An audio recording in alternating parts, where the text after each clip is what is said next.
Welcome everything. We will guide you to find out the specifications of your PC's processor. If you find this video useful, please support us by subscribe and leave your comment below. We will find these specifications through the Information System features. Now open the System Information window by searching for it in the search menu. You can type in like this: System Information. Then select the icon.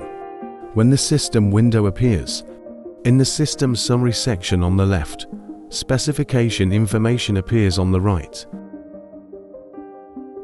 Now look at the Processor section. Here it says my processor is AMD Ryzen 5 5600H with Radeon graphics, 3301 MHz, with 6 cores and 12 logical processor. You can use this simple guide to find out what is your processor specification. Have a nice day and see you on the next tutorial.